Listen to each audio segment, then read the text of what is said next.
ایک دفعہ کا ذکر ہے۔ ایک شہزادی جس کا نام اسنو وائٹ تھا۔ اسنو وائٹ بہت ہی خوبصورت تھی۔ خوبصورت ہونے کے ساتھ ساتھ بہت رحم دل بھی تھی۔ تمام پرندے اور جانور اسنو وائٹ کے دوست تھے۔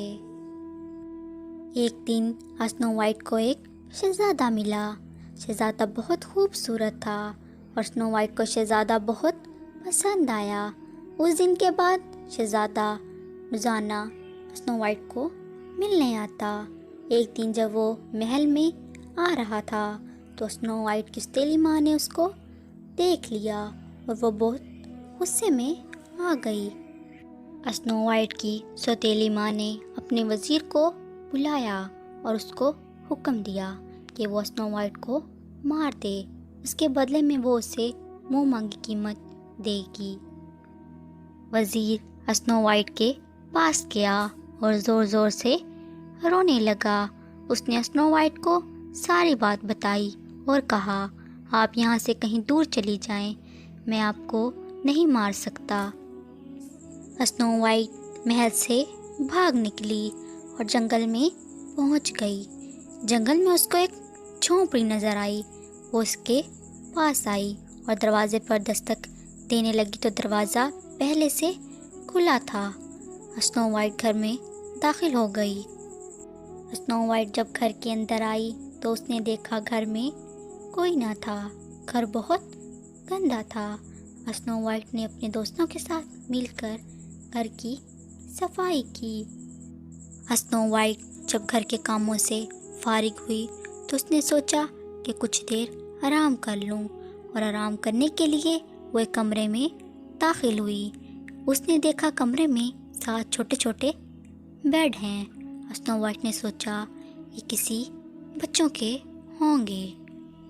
اسنو وائٹ وہاں پر موجود ایک بیڈ پر سو گئی اور دوسری طرف 7 چھوٹے چھوٹے بونے اپنے کام سے فارغ ہو کر گھر کو لوٹ رہے تھے۔ وہ بہت خوش تھے۔ جیسے ہی وہ گھر میں داخل ہوئے تو انہوں نے دیکھا بیڈ پر ایک بہت ہی خوبصورت شہزادی سو رہی ہے۔ وہ شہزادی کو دیکھ کر حیران ہوئے۔ اتنے میں شہزادی کی آنکھ کھل گئی۔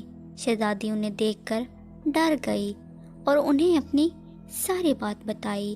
شہزادی اور بونوں کے درمیان دوستی ہو گئی اور بونوں نے شہزادی کو اپنے ساتھ رہنے کی اجازت دے دی۔ بونوں اور شہزادی نے مل کر ساری رات بہت رقص کیا۔ شہزادی بونوں کے ساتھ بہت خوش تھی اور دوسری طرف اسنو وائٹ کی ماں کو جب یہ پتہ لگا کہ اسنو وائٹ زندہ ہے تو اس نے اسنو وائٹ کو مارنے کا سوچا اور ایک زہریلی دوا بنائی جس کو وہ پی کر بوڑھی عورت میں بدل گئی، اور وہ بوڑھی عورت کے حلیے میں اسنو وائٹ کے پاس گئی اور اسنو وائٹ کو ایک سیب کھانے کے لیے دیا۔ جیسے ہی اسنو وائٹ نے سیب کو کھایا تو اسنو وائٹ بے ہوش ہو کر زمین پر گر گئی۔ بونے اس کا پیچھا کرتے ہوئے پہاڑ کی چوٹی تک گئے۔ اچانک آسمانی بجلی پہاڑ سے ٹکرائی اور اسنو وائٹ کی سوتیلی ماں نیچے گر گئی اور مر گئی۔ ادھر اسنو وائٹ کو ابھی تک ہوش نہیں آیا تھا۔ بونے بہت پریشان تھے اور اداس ہو کر اسنو وائٹ کو دیکھ رہے تھے۔ اتنے میں شہزادہ اسنو وائٹ کو ڈھونڈتے ہوئے جنگل میں آ پہنچا۔ جب اس نے اسنو وائٹ کو بے ہوش دیکھا اور اس کے پاس آیا اور رونے لگا۔ اس نے جیسے ہی اپنا ہاتھ اسنو وائٹ کے ماتھے پر رکھا، اسنو وائٹ کو ہوش آ گئی، جسے دیکھ کر بونے بہت خوش ہوئے اور شہزادہ اسنو وائٹ کو اپنے ساتھ اپنے محل لے گیا۔ اسنو وائٹ اور شہزادہ بہت خوش تھے اور انہوں نے اپنی نئی زندگی کا آغاز کیا۔